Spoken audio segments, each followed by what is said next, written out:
That's all I have to state. That the water can be checked. You can check your own well water. You can go to the Board of Health, take a sample, and see if it is contaminated.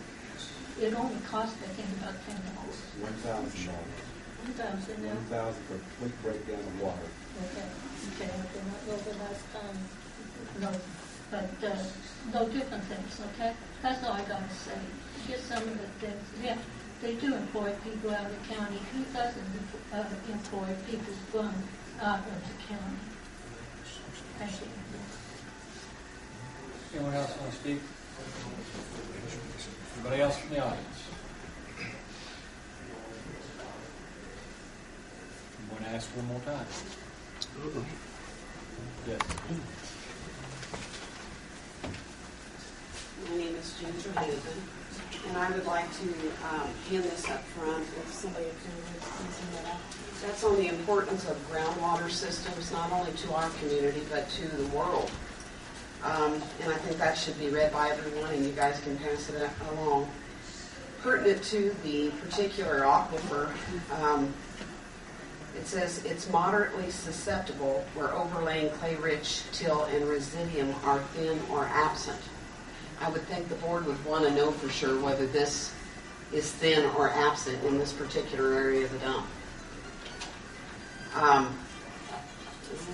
Forgot to turn my phone off, sorry.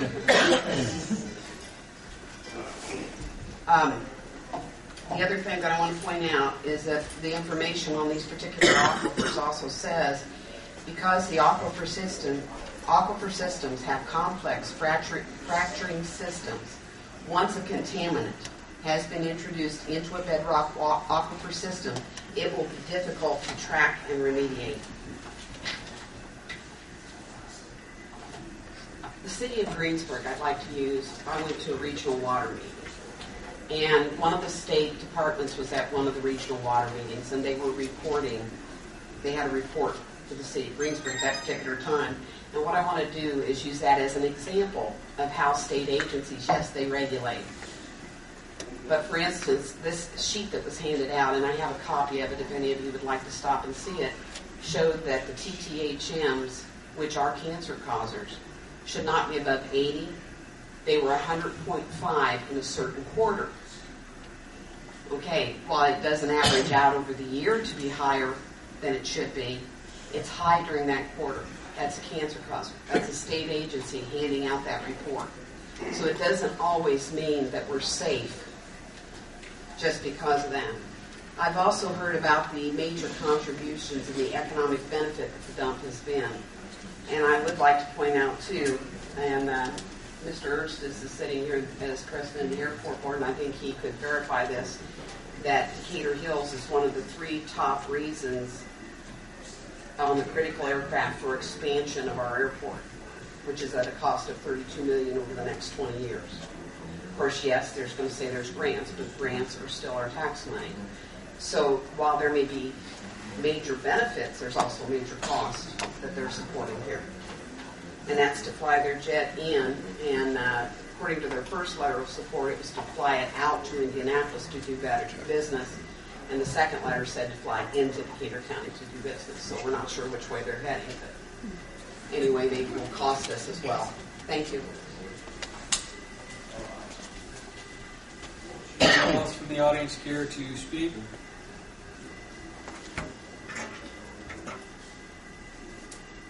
I'm going to ask one more time. Hurry up. I'm Caroline Nobby. I really don't have much. I was just sitting there listening to the benefits that they say they're doing for our community. And some of the things that I can think of, for our community, the possibilities of contaminated water and soil and air, the home values decreasing for sure, and the smell for sure, and heavy trucks that come in and out of our area down 421. And now with the new St. Mary's Catholic Church and School going up out there, that's going to be kind of a health hazard and everything for that too. Thank you.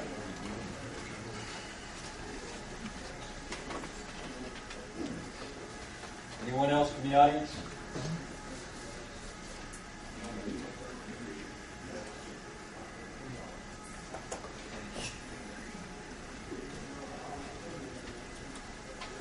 have to ask twice, don't you? Yeah. Hi, I'm Don Wall. This isn't necessarily a question about the dump. I just have a request from Mr. Winning, Bill Winning.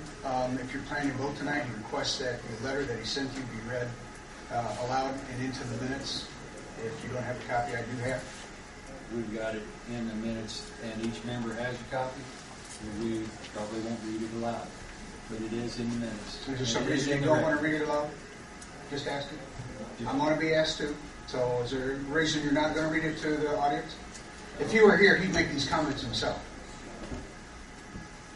No comment? No comment. But you're welcome to do your part, but we won't be reading it up here at this moment.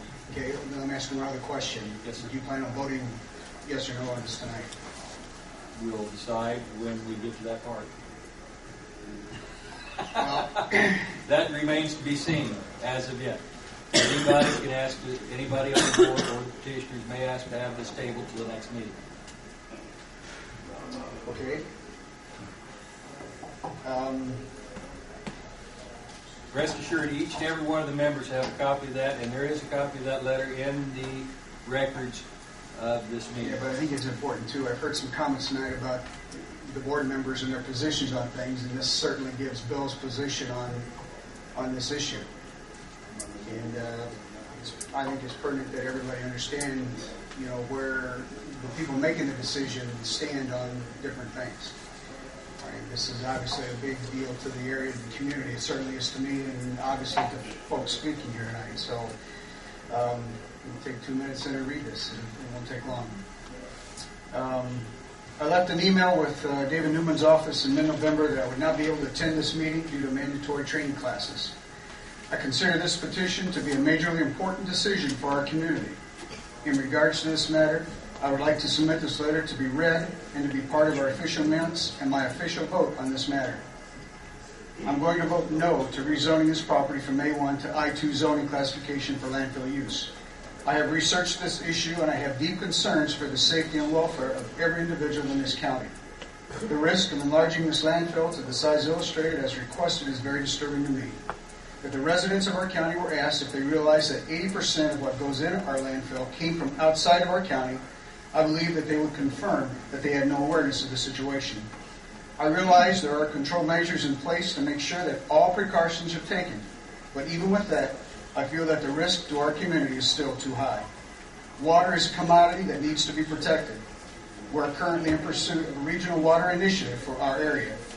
All current sources of water for our community need to be placed on the highest priority of protection. I see this expansion as a threat to one, if not both, of our primary sources of water through possible leaching and runoff. When compared to the national average, Decatur County has some of the highest cancer rates according to the National Cancer Institute. Other diseases considered rare also seem to be above the average in our community. My priority is to try and look at the larger picture, not of what this will cost our community in finances obtained by our government, but what the cost is to the health and well-being of our community as a whole. In all good conscience and with the welfare of the public in mind, I must dutifully vote no to this request. Thank you.